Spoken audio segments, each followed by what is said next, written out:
Hello friend, मैं Exmor डेंडवार आपसे स्वागत करता हूं आपके अपने YouTube चैनल नसीम पाठशाला पे। फ्रेंड, जैसे कि आप सभी जानते हैं, हम लोग आने वाले जितने भी अपकमिंग एग्जाम है उनके रिगार्डिंग तैयारी कर रहे थे। तो आज अपन उसी तैयारी को अपन आगे बढ़ाएंगे। आज एक इंपॉर्टेंट टॉपिक के बारे में बात करेंगे। तो आज का अपना जो टॉपिक रहने वाला है वो रहने वाला है आपका वाइटल साइन। तो फ्रेंड, वाइटल साइन की अगर अपन बात करें तो आपको देखने से लगता है कि बहुत इजी टॉपिक है, लेकिन वाइटल साइन के अंदर से बहुत सारे क्वेश्चन है वो निकल के आते हैं। तो अपन वो भी बात करेंगे क्वेश्चन कहाँ से निकल के आते हैं, किस किस टाइप के क्वेश्चन है वो आपको देखने को मिलेंगे, चाहे वो आपका सीएचओ हो चाहे वो एम्स लेवल हो। तो सारे क्वेश्चन अपन यहाँ पर ही बात कर लेंगे। और अपन आज की क्लास में टेम्परेचर पढ़ेंगे, फिर पल्स, रेस्पिरेशन, बीपी के बारे में भी पढ़ लेंगे। तो फर्स्ट आता है वो आता है आपका डेफिनेशन से कि सर वाइटल साइन होता है, उसकी डेफिनेशन क्या होती है। तो वाइटल साइन की अगर डेफिनेशन की बात करें तो vital sign are the basic component to assess the physiological and psychological health of client. कि वाइटल साइन है वो क्या है, एक बेसिक कंपोनेंट है जो आपके यानी जो क्लाइंट के साइकोलॉजिकल और फिजियोलॉजिकल हेल्थ को असेस करने का काम करते हैं।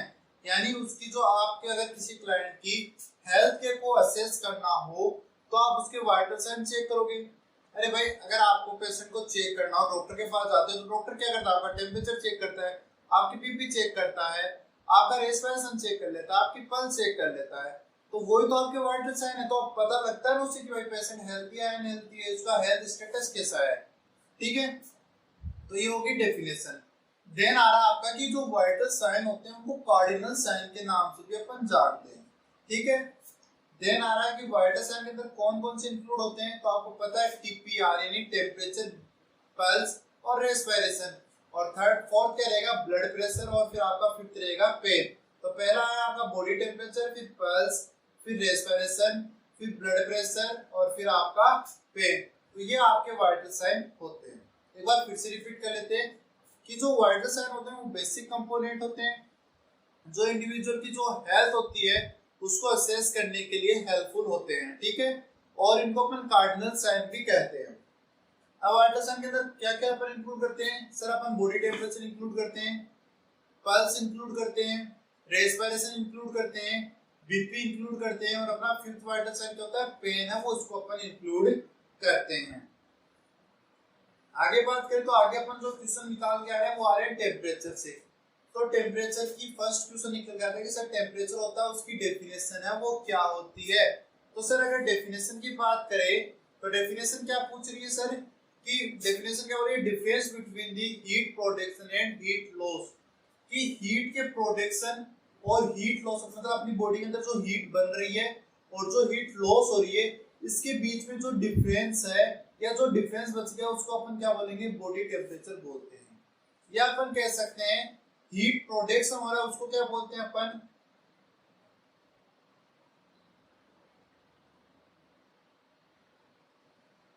थर्मोजेनेसिस बोलते हैं। और हीट लॉस हो रहा है उसको क्या बोलते हैं अपन,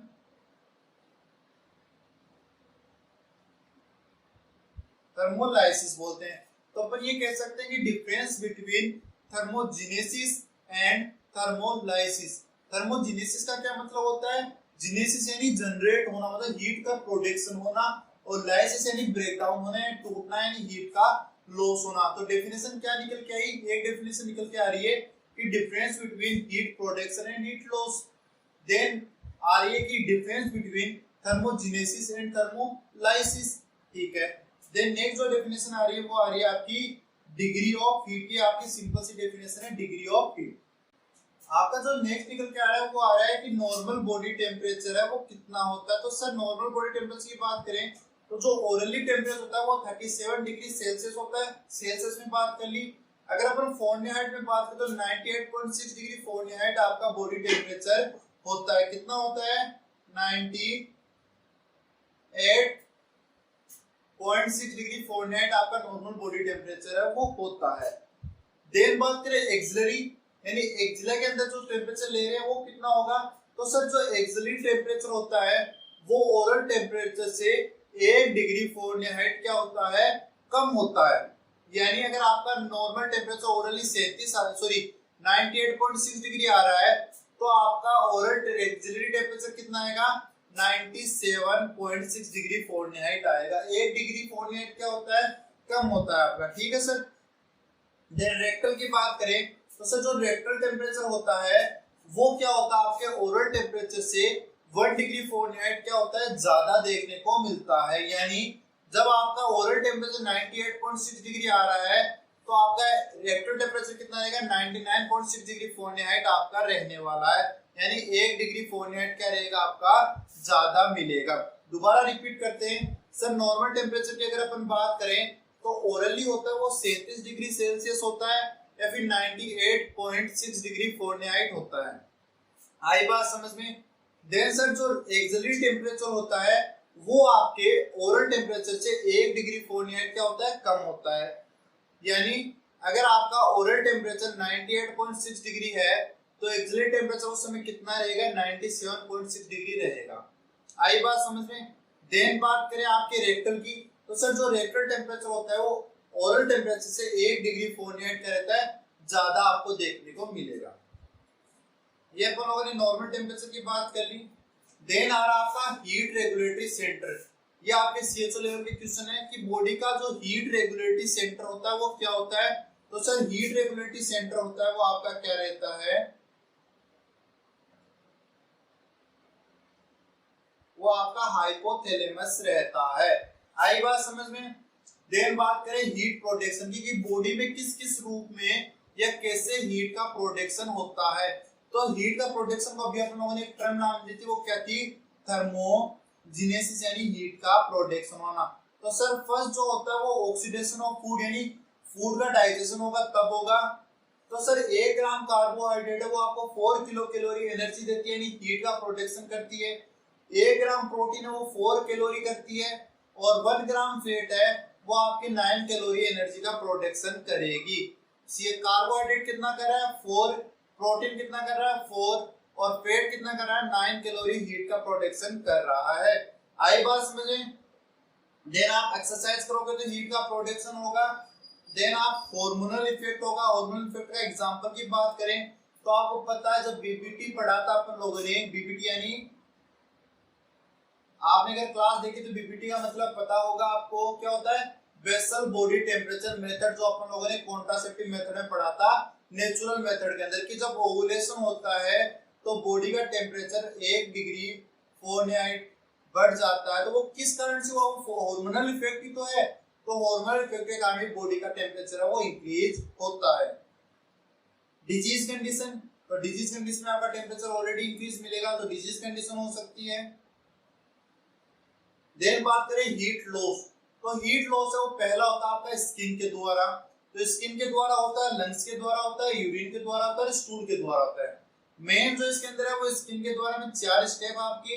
पहली आपकी कंडक्शन, तो कंडक्शन आपको इस तरह से याद रखना है, मान लो जब आपको फीवर हो रखा है, बुखार हो रखा है, तो आप ठंडे पानी की पट्टी करते हो ना, तो जिससे आपका हेड का टेम्परेचर है वो लूज होता है नहीं होता, तो वो कौन सा मेथड है, वो कंडक्शन, यानी सरफेस से सरफेस टच में आ रहा है तो उस मेथड को अपन बोलते हैं कंडक्शन।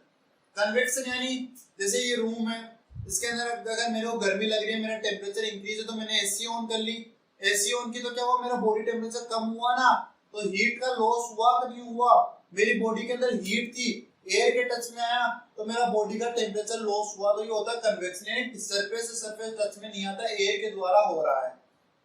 रेडिएशन, रेडिएशन के द्वारा अगर हीट लॉस हो रही है, जैसे यूवी रेज हो गया, इवापोरेशन अपन बोलते हैं पसीने स्वेटिंग के रूप में, तो स्वेटिंग के रूप में अपना हीट लॉस हो रही है वो होता है इवापोरेशन।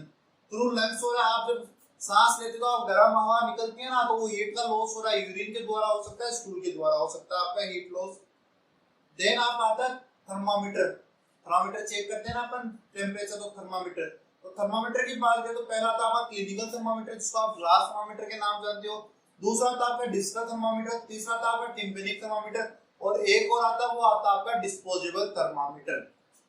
तो ये आपके कुछ टाइप्स हैं, वन बाय वन अपन देख लेते हैं। क्लिनिकल थर्मामीटर या ग्लास थर्मामीटर 2 टाइप का होता है, एक होता है आपका ओरल थर्मामीटर, एक होता है आपका रेक्टल थर्मामीटर। इमेज में आपको जो फर्स्ट इमेज दिख रही है वो आपके ओरल थर्मामीटर की है, जिसके अंदर बल्ब वाला पार्ट है, ये जो आगे वाला पार्ट होता है फ्रेंड इसको अपन बल्ब बोलते हैं, और ये पीछे वाला पार्ट होता है इसको स्क्रीन बोलते हैं, जिसके ऊपर रीडिंग है वो लिखी हुई होती है।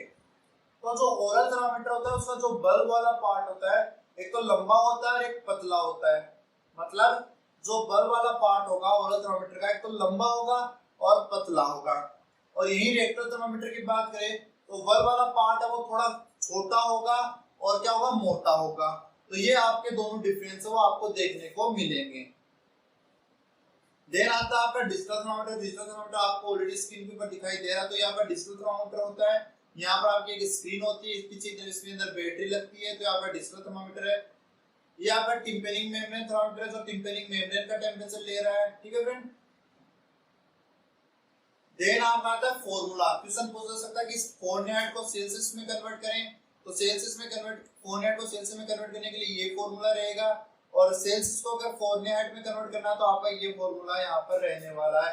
तो फ़ारेनहाइट को सेल्सियस में कन्वर्ट करने के लिए आपको फॉर्मूला, और फ़ारेनहाइट सेल्सियस को फ़ारेनहाइट में कन्वर्ट करने के लिए फॉर्मूला आपको याद कर लेना है। तो फ्रेंड आज में अपन लोगों ने टेम्परेचर के बारे में शॉर्टली समझा है। कल अपन ऐसे ही शॉर्टली आपके जो पल्स है उसके बारे में, पहले अपन फीवर के बारे में पढ़ेंगे, फिर पल्स के बारे में पढ़ेंगे कल की क्लास के अंदर। और जिससे अपना वाइट सेशन कंप्लीट हो जाएगा, मेन आपका टारगेट रहेगा एमसीक्यू सॉल्व करना। थ्योरी को अपन लेंथी नहीं लेके जाएंगे, थ्योरी को अपन फास्टली समझेंगे, फिर अपन एमसीक्यू सॉल्व करेंगे। Thank you.